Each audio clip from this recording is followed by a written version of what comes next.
few months ago, we talked about or we've seen that there is a destination for us. God's plans and purposes are for us. God has planned a destination for us.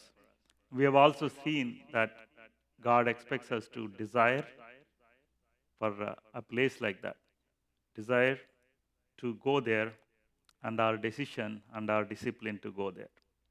In the similar lines, what are the God's provisions to take us to those places? So it was in year 2013 that I visited along with my family and a friend's family, a colleague's family.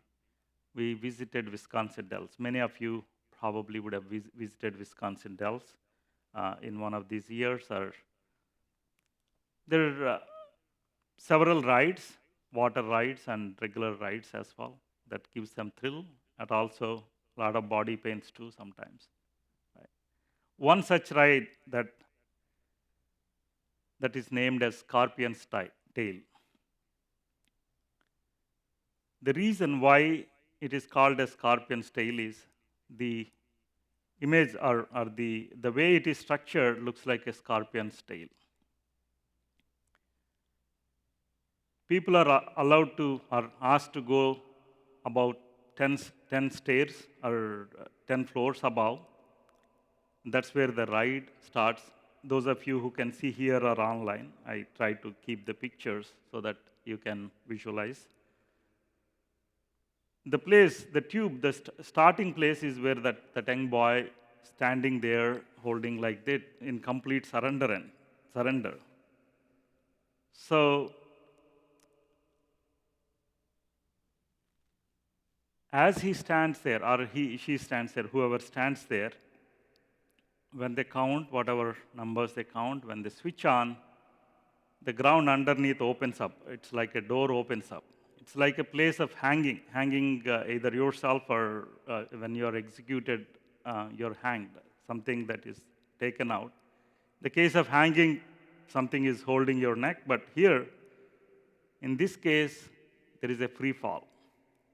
Per second, about 50 feet, the person falls down. And then it goes around, catapulted because of the force that you're falling down, and you go all the way one round, make a circle, and come back in. The entire ride may take about 10 seconds or 15 seconds. Probably after the ride, it is thrilling, but during the ride, it is a bit scary. So as we were standing in the line, there was a bit of melodrama. A young couple came. The husband or partner was trying to push the lady to take the ride. She wasn't ready. She was literally scared, probably of heights or free fall or whatnot. She was literally scared. And it is like, I was thinking, if you are ever, God forbid that never happens to any of us, if you are ever in you're given to execution like that, try to be the first one, because you don't want to be scared by 10 more people getting hanged before you, kind of. It is similar effect is here as well. As she was seeing people getting down, the door getting opened underneath and people going down, it scared her even more. So any which way, he had convinced her to go into that. So the doors were closed. She was crying out loud, and she doesn't want to do that. So they opened the door, brought her out. And they both were standing so that others can go, because there's a huge line, like all the 10 stairs, like the people are standing all the way from down. It's one of the famous ride. So a couple of more people went in. So he was trying to pacify her, trying to tell her that I love you, this is going to be good for you, good thrilling experience. Somehow she succumbed to his wooing, and then a couple of minutes later, or maybe a couple of people later, she went there. Still terrified, but this time, then they didn't take much time, just opened the door under her.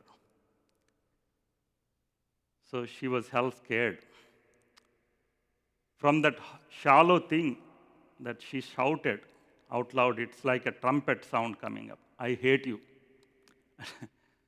So till then, they were all in a good sense.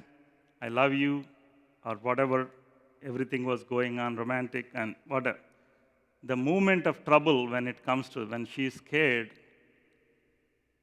she was not ready, she was not prepared. The words came from her mouth, that I hate you. And it was, as I said, it was like a trumpet sound because it was blowing out from the tube. It was all for just 10 seconds, that's all. Maybe even less than 10 seconds. And she was probably out on the other side. We haven't seen them again later. Oftentimes, we go to different places.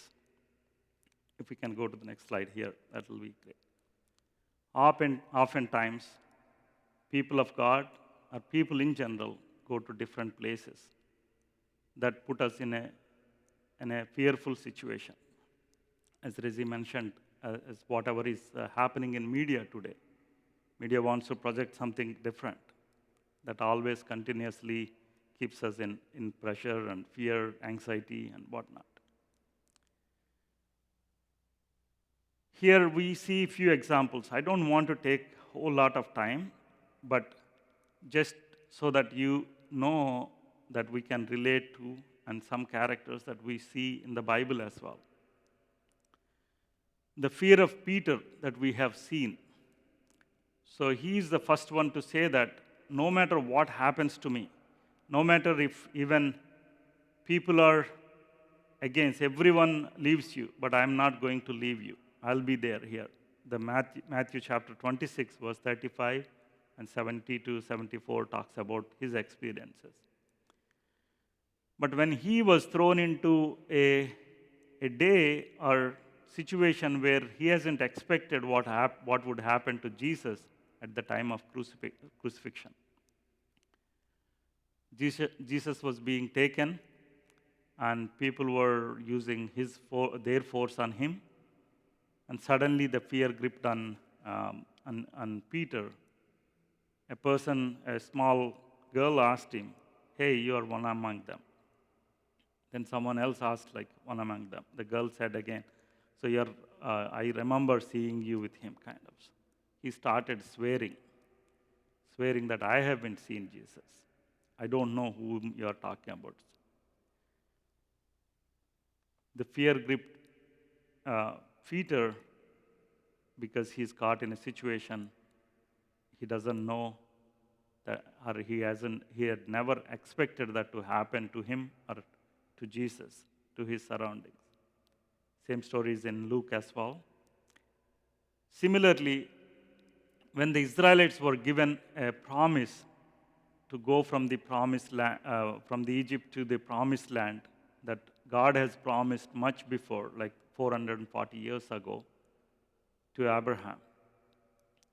So they sent about 12 spies to Canaan. 2 of them came with a good report, and 10 people came saying that the people that are against us, people of that land that we are supposed to capture, or the land from them, they are huge. We look like grasshoppers to them. We look like grasshoppers to us as well. When these people came with that report, entire community, Israeli community started saying or crying out loud in Numbers chapter 14, verse 1 to 3. They started crying out loud saying, why did you bring us here? They were saying to Moses, why did you bring us here? Do you want to kill us here? So when they heard a bad news. They heard a report from someone who has seen, someone who had interpreted that they were depending on their own strength. With their strength, that they can't take over the place that God has promised them. Then the fear gripped in them. Similarly, John the Baptist. So he was on an execution row, and he was in the jail. It took longer for him. He thought the Messiah, Jesus, would come. He has prophesied about him, and he also baptized Jesus with his own hands. And he has given testimony about Jesus when Jesus got baptized and the Holy Spirit came upon him. And this is below, this is the Lamb of God. But the same person, when he was put in jail and it was taking more time, and he sent some of his disciples asking Jesus, "Are you the one coming? Are you the one that we are waiting for? Or do we have to wait for someone? If you are the one, why should I be in this situation?" Probably that was his question. If you are the one, why am I not being delivered here? If you are the one, why there is no power here? Why am I not being delivered from this place? No matter what the situations are in, or no matter what walks of life we are in, there are often different kinds of fears that we see. Fear of uncertainty, facing tomorrow, about future. For some people, it could be where the next meal coming from. Fear of being observed, maybe on the stage or any place. Fear of debt. If you open any paper, an Indian paper, always farmers being committing suicide because they have a lot of debt, the crops didn't yield enough fruit, or there wasn't enough money that they could gather out of it, always trying to commit suicide because they have a fear of debt facing tomorrow. What would the person who has given us this debt come tomorrow and ask us, will be put to shame. And for some people, it is fear of unknown, things that we haven't, or they haven't experienced before. As I told in the story, fear of heights or free fall, fear of creepy things. Sometimes some of us get into dreams also. Even if we don't see a snake here, we are not in places, hot places like Arizona, snakes or insects. The thought of it, the dream of it, suddenly we wake up. Or fear of creepy things. Fear of claustrophobic. Some people have fear of patterns, different patterns that you see, as good as a flower or particular triangles, the way the seeds come out of a sunflower kind of. People have fear of that, trypophobia. Fear of enemy, fear of being accepted or not being accepted. With that trying to constantly work to please others. Fear of losing pride and honor of the family. We see again in India, different parts of India, when the younger generation wants to marry someone or love someone that they wanted to, the family comes into picture, and they don't want them to be associated with someone of a lesser caste or whatever the social status is. We also hear about or see honor killings because of that. Fear of a cop car, right? Suddenly they're hidden somewhere, and we are going in probably in the speed limit or above the speed. Sometimes it doesn't matter. The moment we see that, suddenly that fear comes in. For some people, it could be fear of aging, gray hair, or loose joints, anything. Fear of failure. Greatest of all fears is fear of death. Proverbs 29:25 says. Fear of, if you fear for something, death is supposed to come.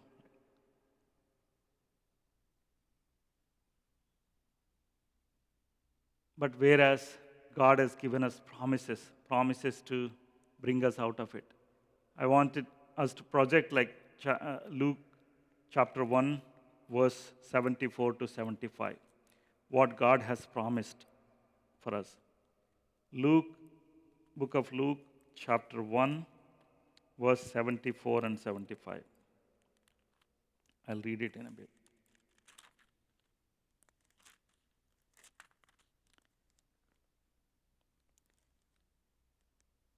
that we, being delivered from the hand of our enemies, might serve him without fear, in holiness and righteousness before him all our days. So he was talking about things that Zechariah had prophesied. And one of that is that God expects us to be delivered from the hand of our enemies so that we can serve him without fear, in holiness and righteousness before him all our days. God expects us not to have a fear in our lives. Scholars say that it is written about 365 times in Bible that you don't have to fear, giving us in a way that every day we have a promise not to fear because God has given us those provisions. Moving on to the next slide. After the place of fear, either could be with fear or with some other possibilities or frustrations or not knowing what to do, there is a place of complacency. Complacency is a place where you're self-satisfied with what you have achieved, or self-satisfied with your status or your place where you are in, especially when accompanied by unawareness of actual dangers or deficiency. When it comes to safety, complacency can be dangerous, or an instance of unusually unaware of or uninformed self-satisfaction. You're self-satisfied, not knowing what is happening around or what is in store for you. There are three people in Bible that we can see their initial reaction. These are all great people, by the way. They have done tremendous or great things for God. Their initial reaction, knee-jerk reaction, was that when Lord has spoken to them. One such man is Gideon. He says, Lord has abandoned us and given into the hand of Midian. Pardon me, my Lord, but how can I save Israel? My clan is the weakest in Manasseh, and I am the least in my family. God's angels have come, visited him, asking him or saying to him that, or promising him, prophesying unto him, saying that you are going to save the people of Israel. But whereas in his own situation, because of the fear that he had, or the way things have been happening, the Midians were taking over all their crop or whatever. So he didn't like all of that.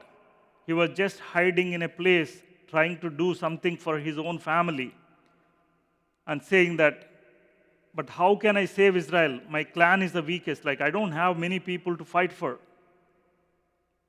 I'm least in my family. Within my own family, I'm the least. Like, he's taking a humble position, but at the same time, he's saying, like, you have abandoned us.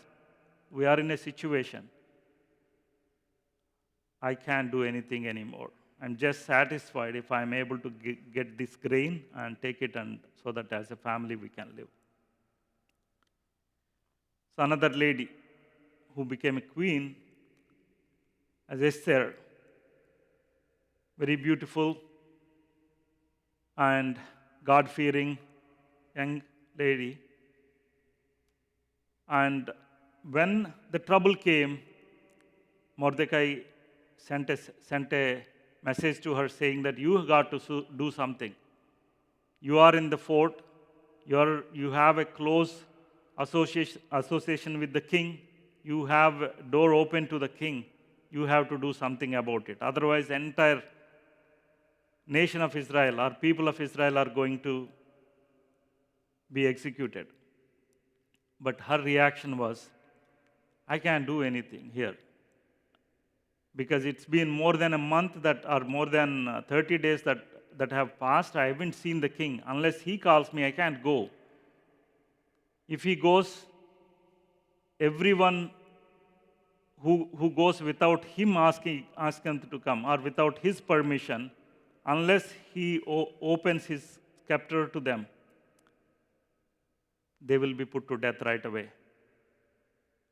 So she was in a situation, just an initial reaction, but then she did a great job later. But an initial reaction that I can't do anything about it. I'm in a situation where I can't do anything about it. I can't help you, kind. And later, then we see that Mordecai told her or asked her to say, or told her that maybe because of this reason you are here. God has brought you here. If you are not doing it, the deliverance come from different place, from a different person, but you will not be, you and your family will, will be punished for this kind.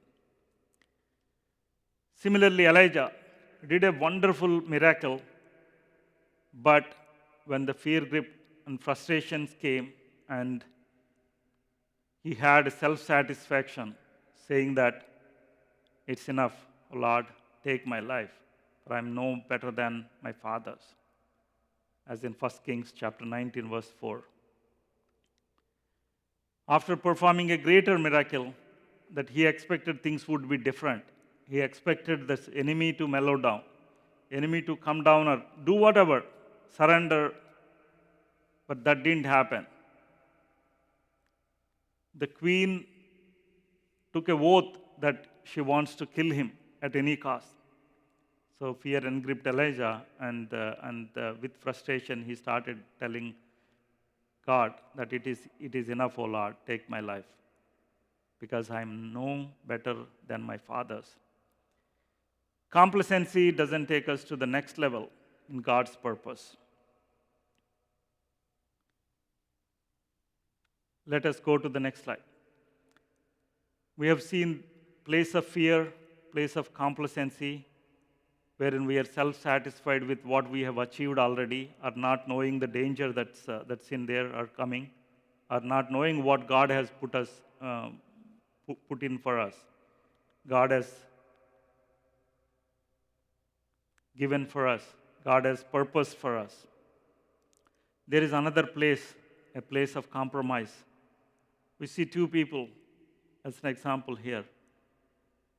As you see, Abraham's nephew Lot, he was a righteous man. He was with Abraham, but their herds their possessions were too many that they couldn't live together. Then said, "Okay, Lot, take your place. Like you choose where you want to go." And Lot takes a place which looks great in his own sight, and goes to that place, but that place is full of wicked people.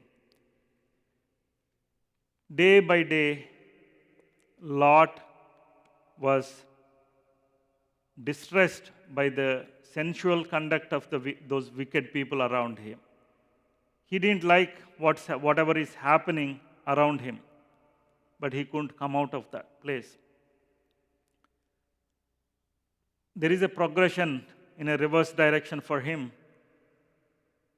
that he had a tent outside of the plains, then went into the city, had built a place for himself, then now he's part of one of those elders, or the main place where everyone was sitting. All along, while doing this, he didn't like it. In 2 Peter, in the New Testament, it says, chapter 2, verse 7, righteous laws, he was Lot greatly distressed by the sensual conduct of the wicked on a daily basis. He was distressed on a daily basis. He didn't like it, but he compromised. He stayed there. We know that whatever he has gone with all the herd, people, family, possessions, servants, everything has vanished. When you are in a place of compromise, all that he could do, that too with God's grace, just get out of there empty-handed with his two daughters. Not even his wife could accompany him all the way back. In the New Testament again, Paul writes to Timothy, he talks about a person named Demas. For Demas, in love with this present world, has deserted me and gone to Thessalonica. And the person who was supposed to be with a man of God and do great service, the people who were bringing the world upside down by their miraculous things, or by conducting miracles, changing people's heart never before, instead of accompanying him, he went in love with this present world, and he had deserted the man of God and went into Thessalonica. In the case of Lot that we have seen, place of compromise, there is a progression in reverse direction. Place of compromise may take wrong direction. In case of Demas too, instead of going towards or with Paul, he has deserted Paul and gone into Thessalonica in a different direction. Place of compromise may take us into wrong direction. We have seen place of fear, place of complacency, place of compromise. Let's see what God's plans for us, or what His purposes are for us, what He had provision for us through His promises. Let's read Jeremiah chapter 29, verse 11. Jeremiah chapter 29, verse 11.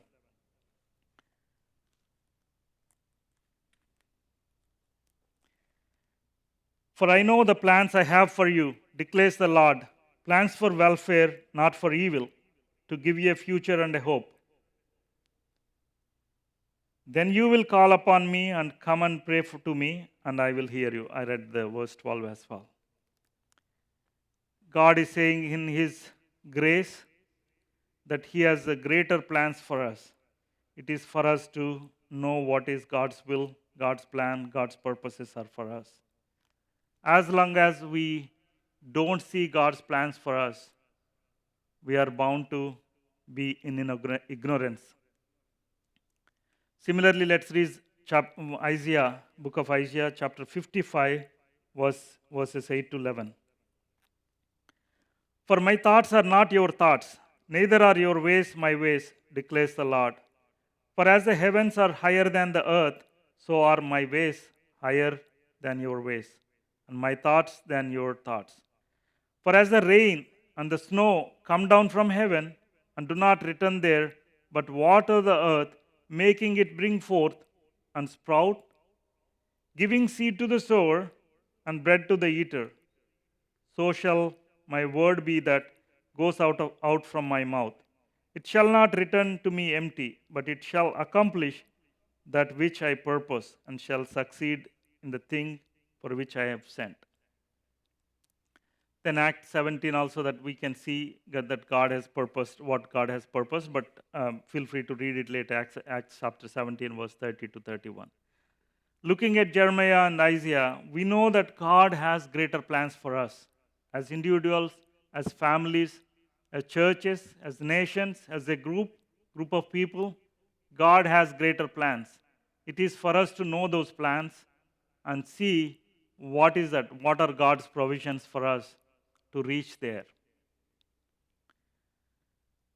From the place of fear, from the place of complacency, from the place of compromise, God doesn't want us to be there, stranded, but God wants us to go there. What are His provisions through promises? We all know that Hebrews 11 is a chapter of faith, hope, right? But underneath, there is a good weaving of God's word, God's promise. Every case that you take, every person that you take, every saint that you see their life, there is a promise. They held on to the promise with the faith, and they hoped for the best, and then God continued their journey. What is promise? As per the English dictionary, it says, promise is something, a word that is given before. Something is going to happen to you. God has greater things, greater purposes for you, but He has given His word before so that you can hold on to, you can have that hope. And in Indian languages, it is given in words. The word from Sanskrit derived is as Vagdanam. Malayalam also has the same word, Telugu has the same word as well, Vagdanam. So Tamil has Vakruti, I think Kannada has Bharosa. Any which way, if you divide that word, it has two things. There's walk is the word, and danam, which is freely given or donated, Vagdanam. the word that is freely donated, the word that is given to you before, so that you have hope. You take care of that you're not weary. And who gave this word? Who gave this promise? Let us look at Hebrews, the letter to Hebrews, chapter 10, verse 23. Hebrews chapter 10, verse 23.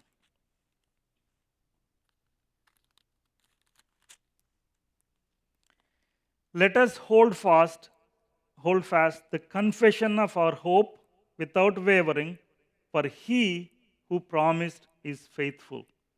The God who has promised to us is a faithful God. The God who promised to us is unwavering God.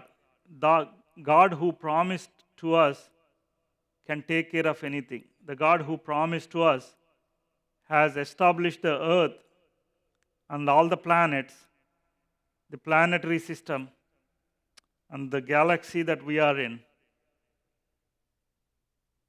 And he can take care of you, take care of the promise that he has given to you, take care of the promise that God has for you, and take you to the newer place, newer heights that he wants to take. If online, if they had put a picture, there's a place down below on the earth or one side of the mountain. I put two pictures. There's a place from where a rope is given to the sky, right? Sky being the limit, the God's word being the limit, that a rope is given, rope of promise that you can hold on to with faith, that you can reach to your destination, God's place, the place that God has called. From one height to other height, if you see that the other side, from one mountain to another mountain in our spiritual journey, God can take us there. If you or I at a place of fear, place of complacency, or place of compromise, God can take us there. God has given the promises. Why are these promises given? They are given to take us to the new destination. They are given to give us hope for the unseen, because we don't know what the future holds. We don't know what tomorrow is going to bring us. But as God's word says, you're not to worry about tomorrow. Tomorrow will take care of its worries. You enjoy in God's presence today. Even if it is unimagined, but as long as you secure your faith in Christ and your faith in God, we have seen many people in Hebrews chapter 11 that they've held on to that faith, held on to those promises, and went into the other side. And there's another beautiful verse in 2 Peter, the letter to second letter of Peter, chapter 1, verse 4. Or maybe I'll read from 2 to 4. May grace and peace be multiplied to you in the knowledge of God and of Jesus our Lord. His divine power has granted to us all things that pertain to life and godliness. That's what Chris also prayed or remembered in prayer. Through the knowledge of Him who called us to His own glory and excellence, by which He has granted to us His precious and very great promises, so that through them you may become partakers of the divine nature, having escaped from the corruption that is in the world because of sinful desire. God wants us to be partakers of divine nature, not indulging in the place of fear, or not staying there, not being standard there at the place of fear. He has promised us to hold on to the precious and very great promises, so that through these promises we become partakers of divine nature and also escape the present world corruption or anything that's happening around us. We also have briefly seen in chapter 11, I talked about how faith is weaved into promise. Promise is the foundation of our faith, our hope. Faith anchors itself in the promise. So if you want to put a hook onto the other side of the mountain and reach there, the faith anchors itself on the promise, the other side, which is a strong promise. Then with the faith, you can reach on to the newer heights.